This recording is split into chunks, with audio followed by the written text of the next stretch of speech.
Hello, puzzlers. I thought today we could start with a quick intro puzzle.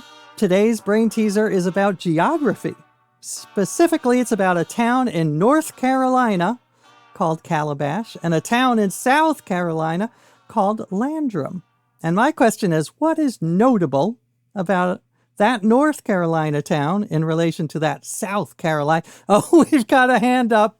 It's unfair. They're from North Carolina. They're from, no. They're local. I'm not going to give it away. I'm just very excited about Calabash. Okay, good to know. Well, I want to hear. I don't know anything about it except for this one fact, which is, dare I say, paradoxical. Calabash in North Carolina is paradoxical with respect to Landrum in South Carolina. Also, there's a similar paradox happening with Fort Gay in West Virginia and Ewing in regular Virginia, in case that helps. They are both examples of geographical madness, just directional pandemonium, which we will discuss and do other puzzles after the break.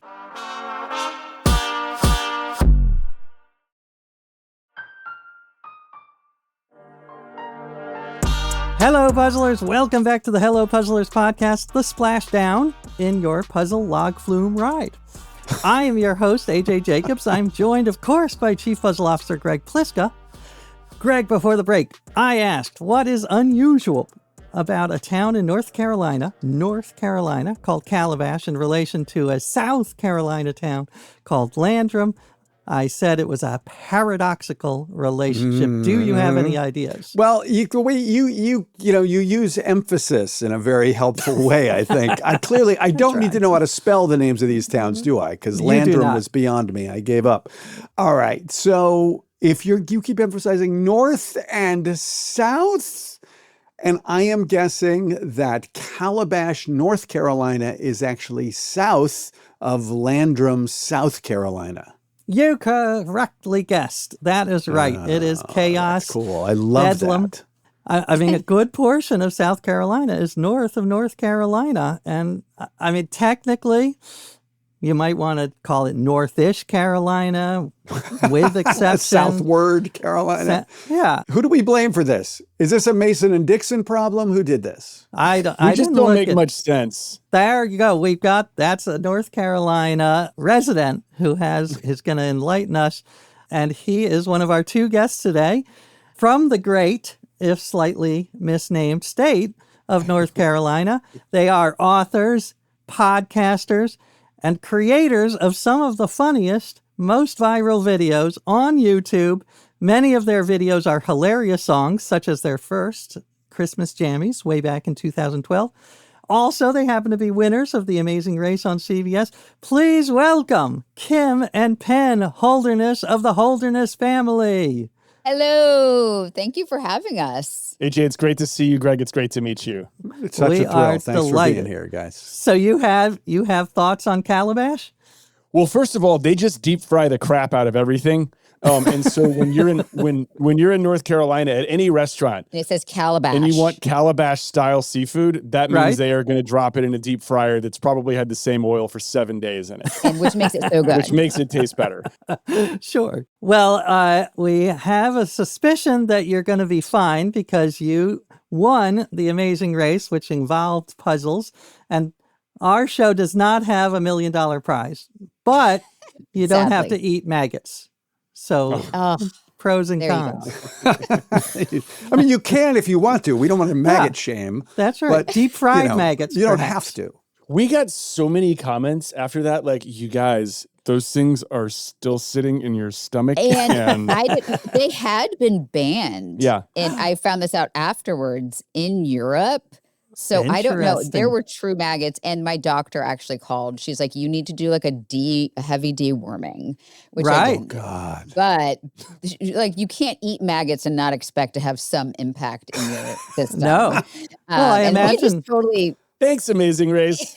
Yeah. Yeah. But there are the diets, like the tapeworm diet. Maybe it's a maggot diet. Maybe there's that upside. Nature's Ozempic. I love it. There it is. Well, we have a lot that we want to chat with you about. But first, since it is Hello Puzzlers, we have a puzzle.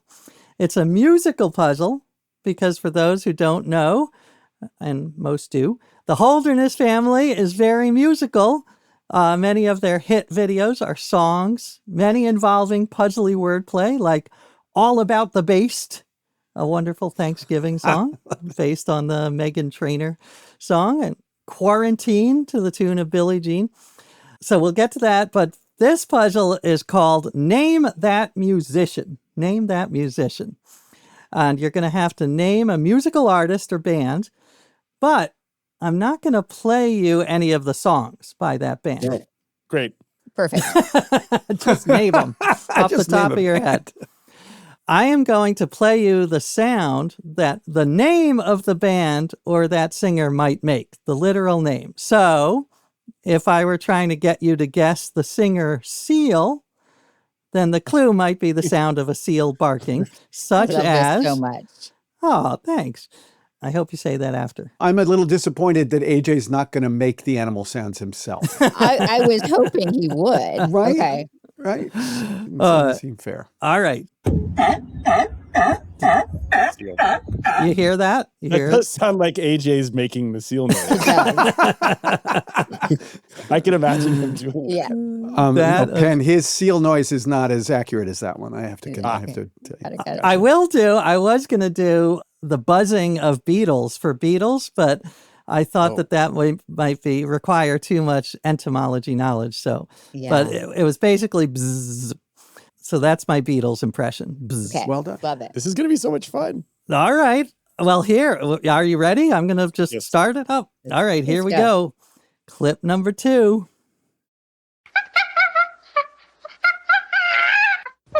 Monkeys? Monkeys. I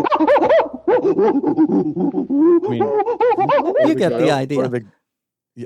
Like the monkeys? The monkeys, Yes. exactly. Yay. So there you go, the monkeys. They're not all animals, by the way. We're moving away okay. from animals. So how about this one? Heart. Yeah. You just said Tim's it. really good at this. Heart. Exactly. That's it. We are done. You got it. Wow. Where's my $1 million?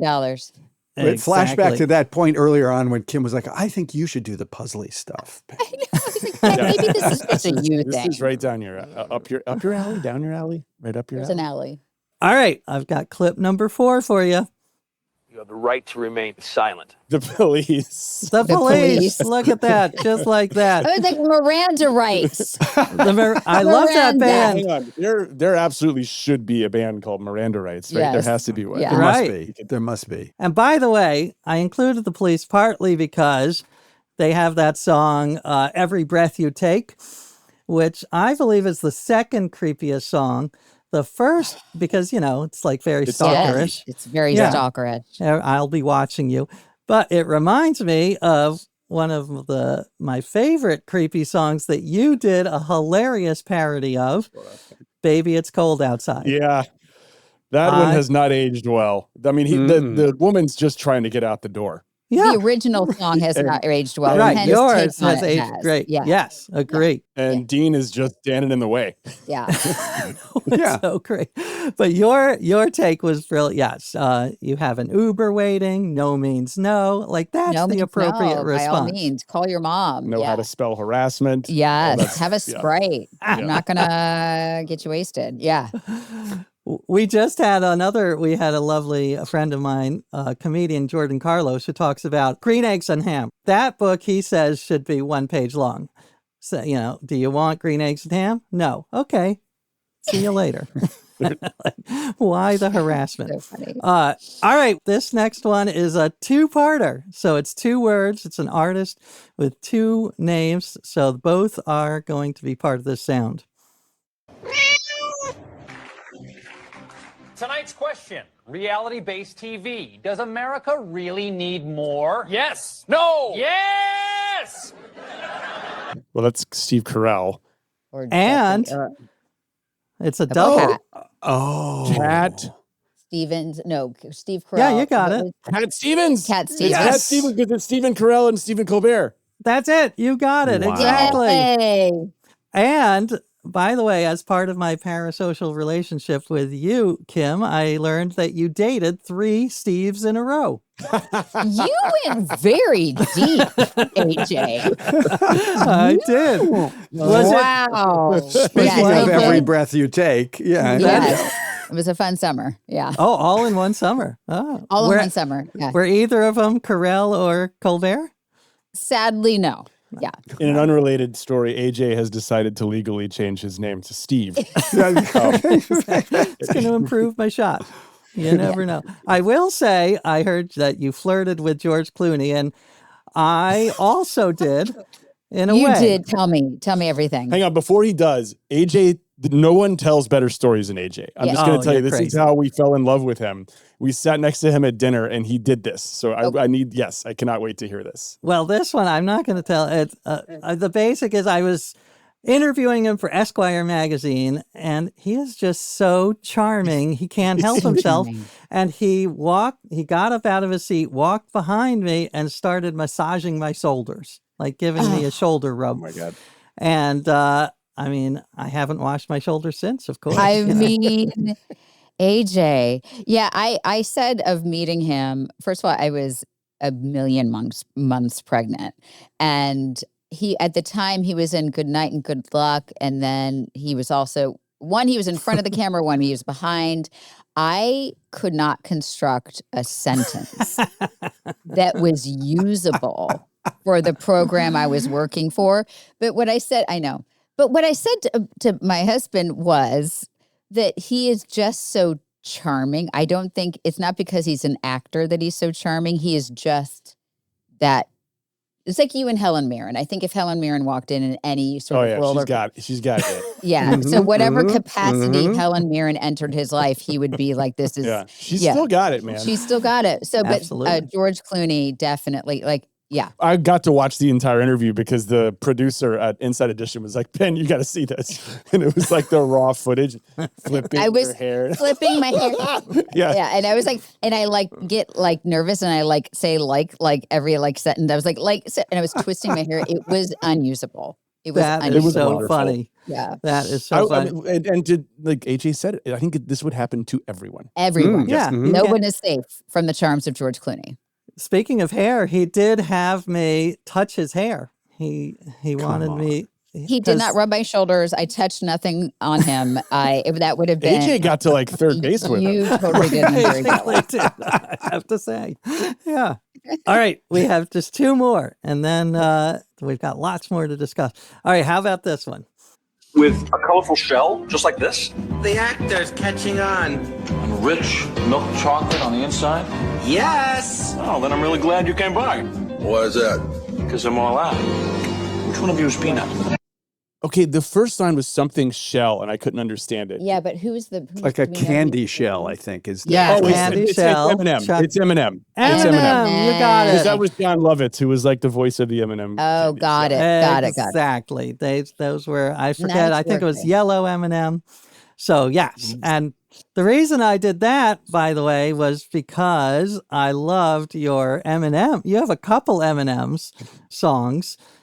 I think my favorite is you recite cutesy sayings from Pillows in Eminem's very aggressive rap voice.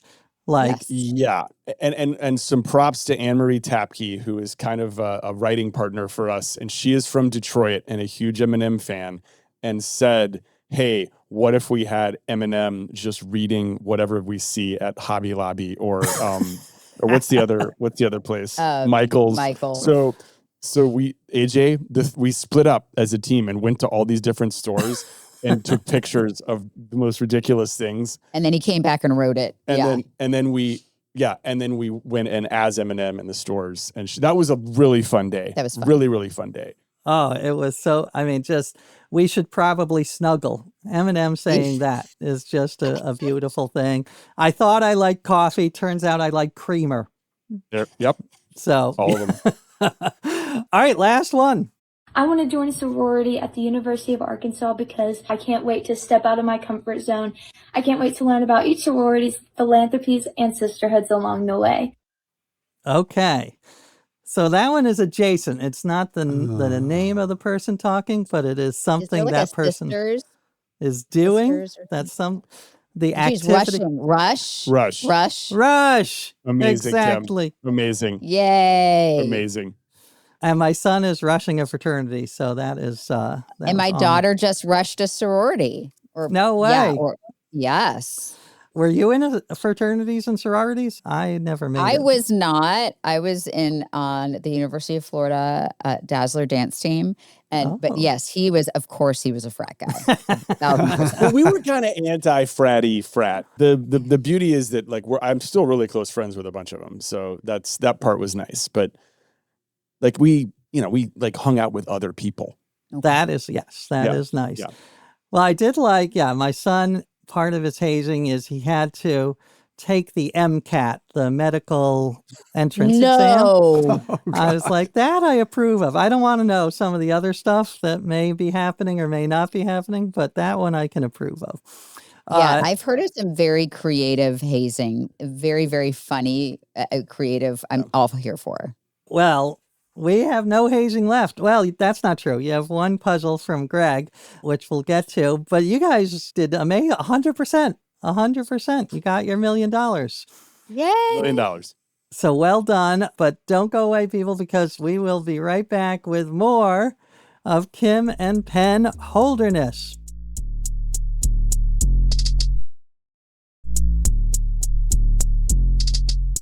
Hello, puzzlers. Welcome back to the podcast. Welcome back, Kim and Penn from the Holderness family. Greg has a puzzle for you coming up, but before he gives it, we have a little segment called Puzzling Questions, where we get to know our guests a little better so they are less of an enigma to us. As I said, I've been spending the week with you without you knowing it, and I love your origin story because you didn't plan this part of your life. It was a happy accident.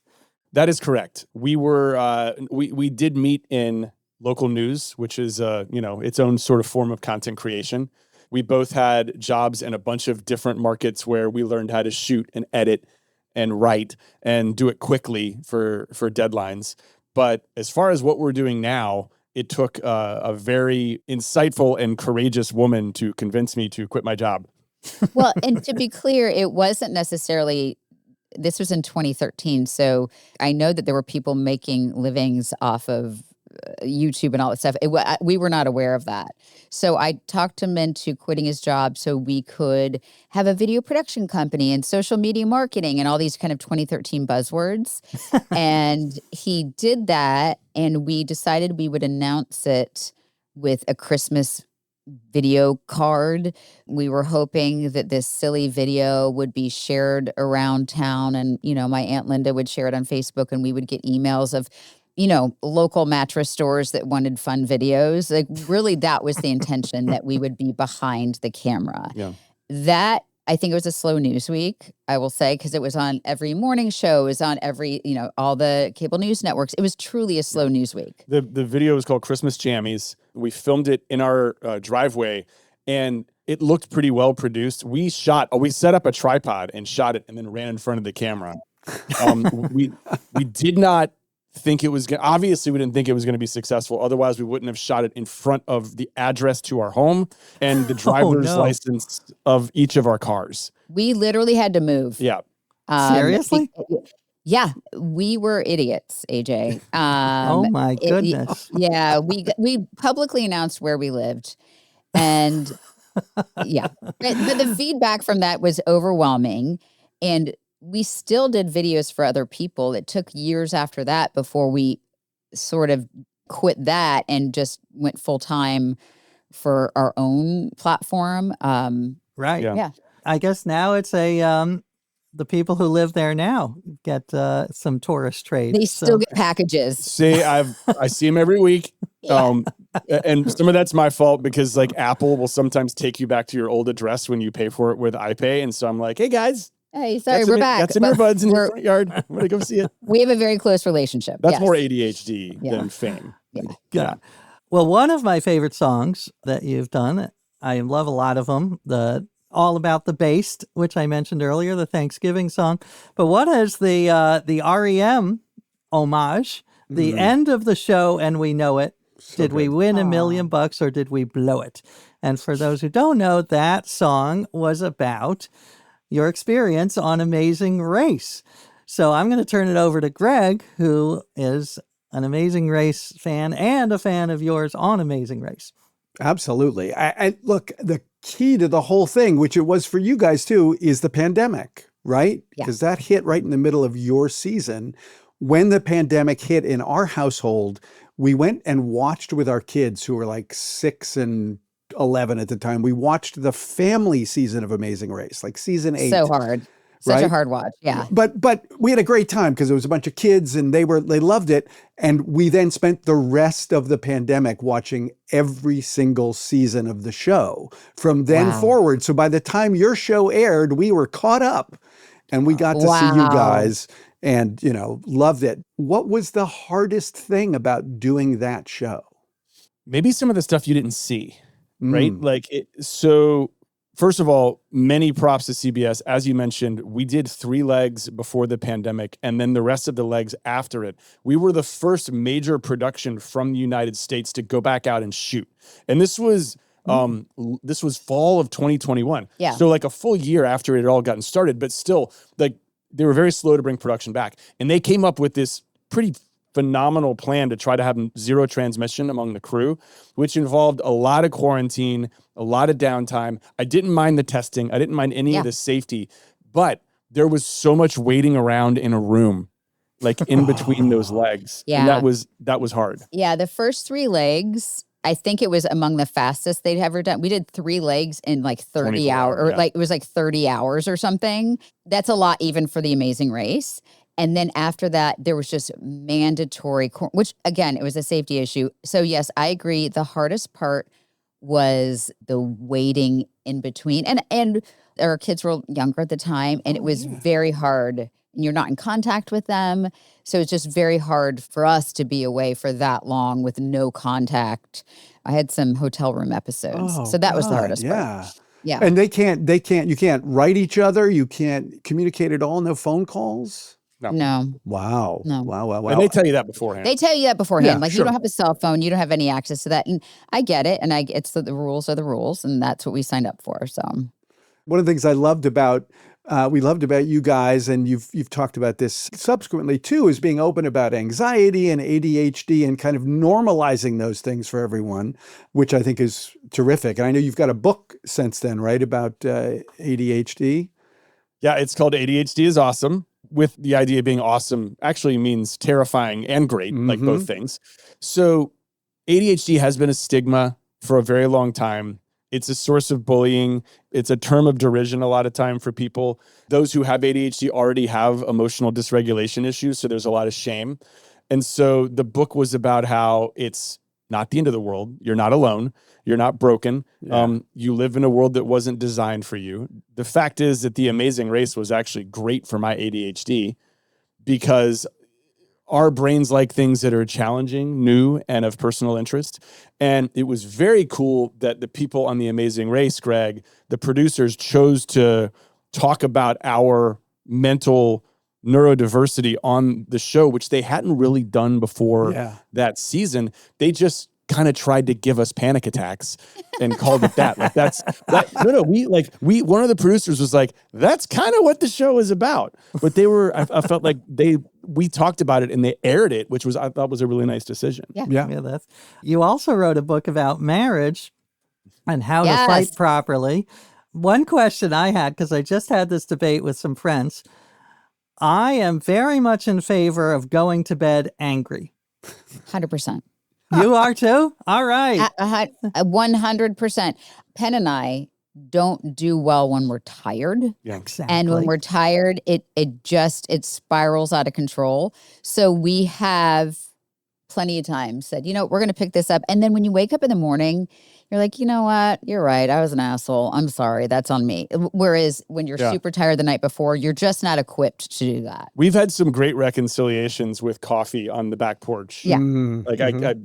That's our little reconciliation porch. Yeah. The makeup porch. Right. It is bizarre that everyone says, don't ever go to bed angry. I'm like, I don't know why they say that. Yeah. That's bizarro.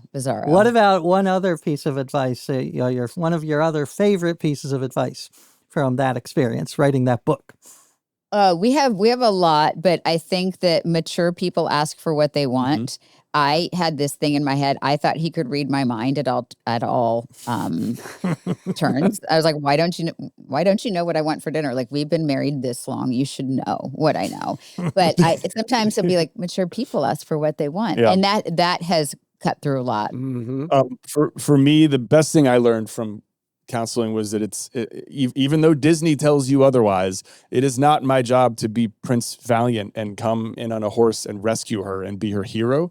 The most important job for a partner is to be their hype person and the audience to their life story. And that has learning and realizing that, I think, has brought us a lot closer together, because just as a stereotypical man, even when she talks about her problems, my initial thing is, oh, I'm here to fix it, which is not really what necessarily solves the problem. I Empathy like that. Goes a lot longer. It reminds me of Chris Rock had a routine where he talked about sometimes you have to play the tambourine. Like, you can't always be the lead singer. Sometimes you got to be in the background playing the tambourine. Yeah. I love that.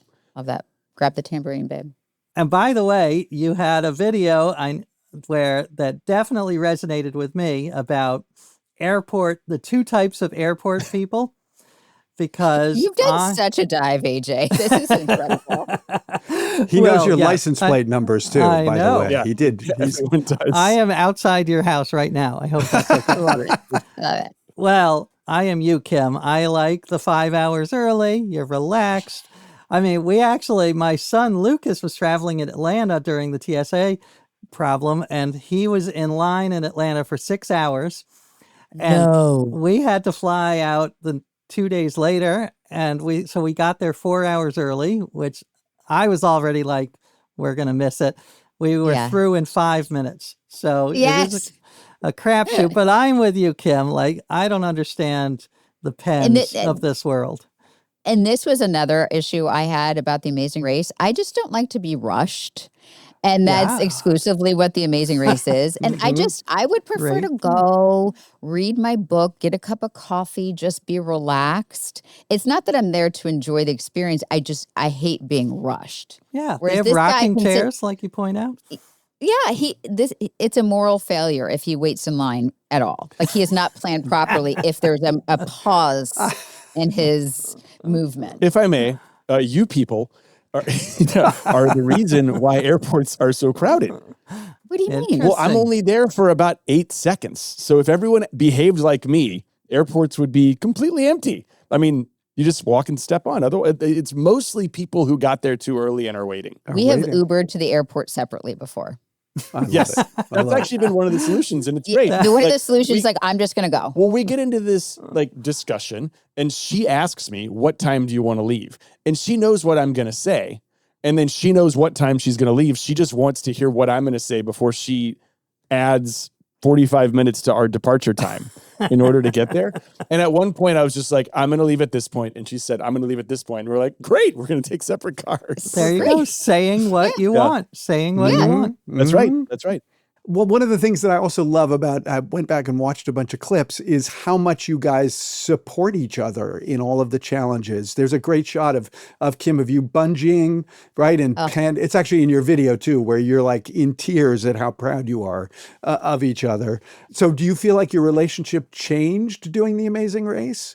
I think it changed before then, when we learned a lot of those things in counseling and in therapy. But it gave us the freedom to be a little more, at least for me, to be like a little bit more vulnerable and be a little bit more of a hype person, which is like, it's going to sound crazy for like people with egos, but it's wildly rewarding to be able to do that. Mm-hmm. Yeah. I think that we almost had an unfair advantage that we had been to couples counseling. We didn't do it for The Amazing Race, to be clear, but we learned so much about how to talk to each other when things aren't going right. Yeah. Also, your mom gave that great advice. Well, my mom's like, The Amazing Race, maybe it'll help you, but it could definitely hurt you if you act like an idiot on and we're just not those people. Like, we just don't talk down to each other or anything. But I joke that they probably would not have even put us on TV that much because we were so boring. But we won, so they had to figure out a way to make it dramatic. Because there were moments where I was about to lose my mind, and I'm sure that would have made great TV. But we really just kind of like, we're gonna deal with this later. And then by the time some time passes, you're like, oh, this is a game show. Oh, it's fine. This isn't actually a marriage flaw. Yeah. You never flipped a table. You never threw a bottle. I wanted to, but not in frustration at him, at frustration of like what was around us. But I really was aware, like, oh, there's cameras that are going to capture everything. Exactly, it is so smart. Yeah. Are you guys still friends with people you did the race with? Because that also we were texting him this morning. Yes. Probably nice. once a week. There's a like WhatsApp or like a text thread with a lot of these people. Some of them are now parents. Some of them have gotten married. Some of them. I'm godmother to Raquel's son, Nico. Yeah. I love it. It's such a weird kind of island of misfit toys. Like, how else would I know, like, radio DJs from New Jersey and like all these people from across the country that are just so wildly different? And guy who runs a Dunkin' Donuts in Detroit. 8 Mile. So, but just proof. I have such deep love and affection for those people. We had this trauma bond. Like, once you start a pandemic with people, like, that's True. Our pandemic story. Like, how we started the pandemic was really very funny and original. Oh, yeah. And you made great pandemic videos, by the way. Thank you. Including the one about washing vegetables, because I want those 80 hours of my life back that I scrubbed apples and onions with soap water. I'm like, really? I wiped down groceries, I think, maybe twice. I would have a station in a garage and I was wiping them down. And after the second time, I'm like, you know what? I'm just going to roll the dice on this. If this is how I'm going to go, this is how I'm going to go. But wiping down a cereal box is like, I can't do it anymore. This is just not sustainable. You are smarter than me because I couldn't help it. Well, we have one more puzzle for you. So come on back for more puzzling.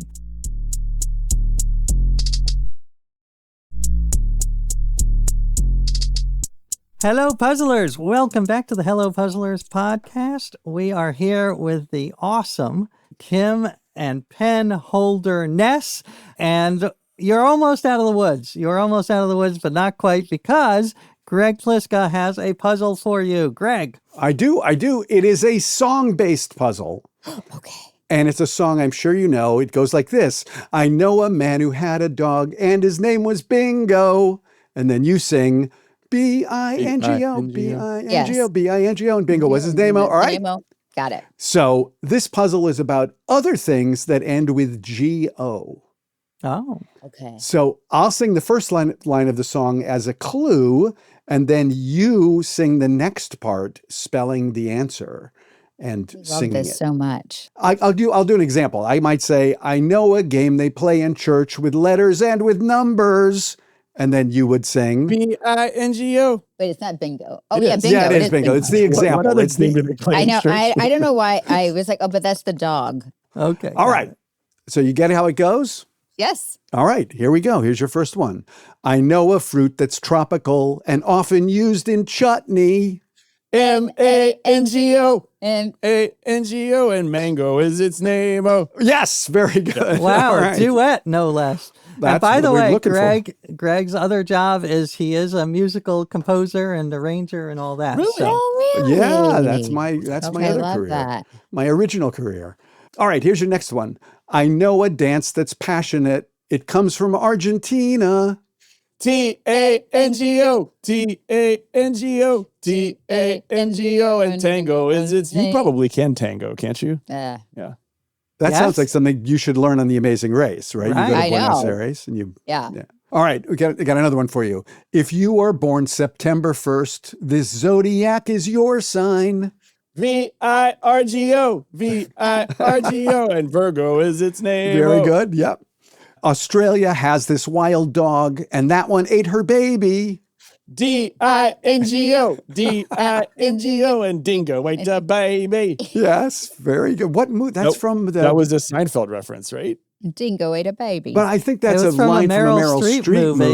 movie. Oh, I never knew that. I just know the Seinfeld bit. It's Like become my kids know opera from Bugs Bunny. That's the same Right. thing.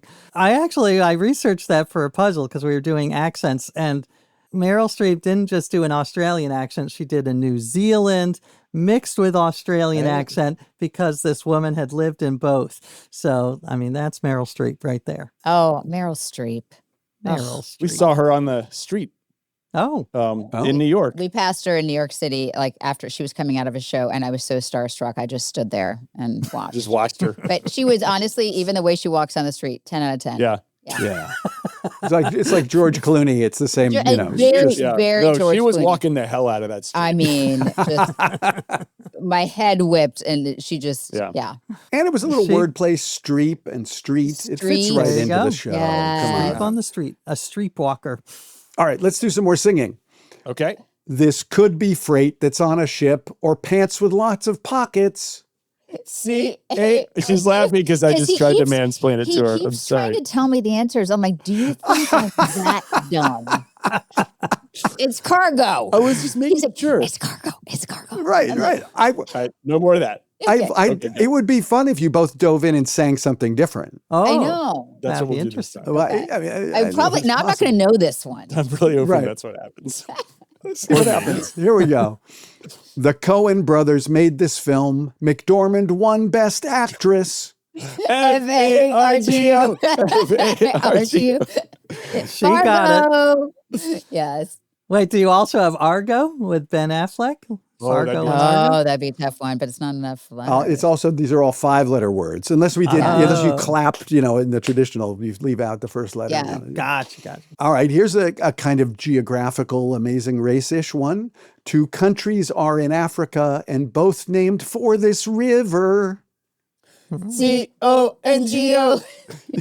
Congo. Congo. Oh, Very good. interesting. I was stuck on Togo, which has only 4 letters. I'm 4 like, wait. letters. But you've got Congo and the Democratic Republic of Yeah. Oh, Yeah. very Those are two nice. separate Done. countries, right? Yes, exactly. Very good. How about this one? I know a word in Spanish used when someone is your friend. A-M-I-G-O. A-M-I-G-O. Amigo. Wait, let me do one for Greg. Okay. Do it. Okay, I love it. Oh, I know a sauce I eat with pasta. And pesto is its name. Oh, no. Is that it? Pesto? No, but so Pesto? here's the It's a problem. brand. It's a brand. Oh. Prego is the brand. Prego, yes. Oh, But, very but that's good. a brand, gotcha. so that's He a little gotcha. tricky. Well, no, He that's gotcha. fine. We'd only do that if we got an endorsement deal from Prego. And I then know, we'd- That's right. Hey, Correct. Prego, if you're listening. Not sponsored. that's We're right. ready to Not sing. sponsored. We're ready to sing. Oh, that's a good one, Penn. I wish I'd thought of that. Not What- for you. what- I got what I got else? another one for you. I got one more. Just do We it. should let him do Yeah. this thing. Yeah. I'm No, sorry. no, you can do your. It's a No, collaborative Greg. show. All right. I know a man from Princess Bride. His last name is Montoya. Yeah, this is a tricky one. Inigo, or like, Yeah. but it's Yep. I-N-I, yeah. I-N-I-G-O. That's a good one because Wow. everyone thinks it's Indigo Montoya, but it's actually Indigo. Indigo. Inigo Montoya. Yeah. Nicely Prepare. done. He What you was got? worried that I wouldn't know that. I I think. kept my mouth shut though. I don't know if you noticed. Yeah. I But I did told not him. know it. So yeah, You did it? You could mansplain that to me, Penn, My name all is you Inigo want. Montoya. that's- You killed my father. That's Prepare one of to my die. one of my favorite movies of all time, and also one of my favorite books of all time. It's a really good book. Great Yeah. book. William Goldman Yeah. book. Yeah. It was my hyperfixation for a while. I think I watched it 100 times in a row. Really? Yeah. Yeah.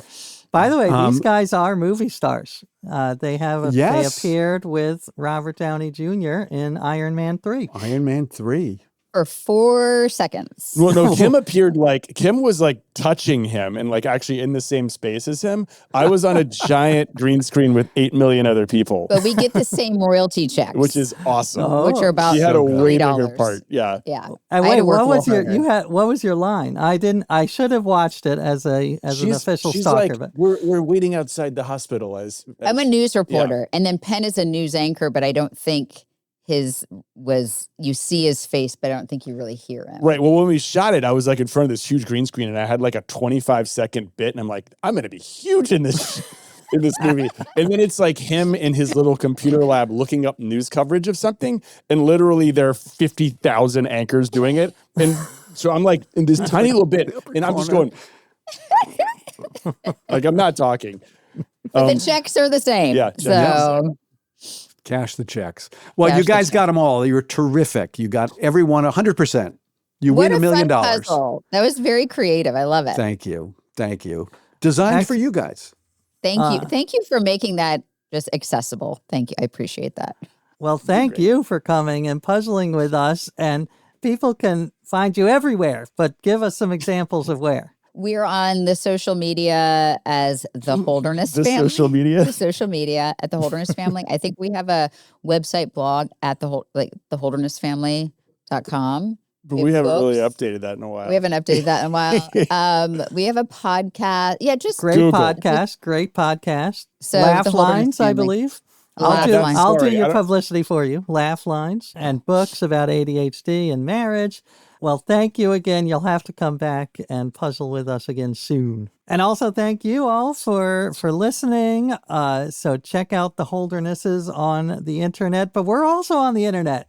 Am I right, Greg? Or am We I right? are, yes. We are on patreon.com/HelloPuzzlers, where you can join our community. We're also on Instagram at Hello, Puzzlers. Hello Just that. Puzzlers, how appropriate, and all the social medias. Yeah, and lots of original puzzles. And on Patreon, you can have like little chats and special bonus stuff. So come on over, join the community. And of course, we will see you here on the podcast next time for more puzzling puzzles that will puzzle you puzzlingly.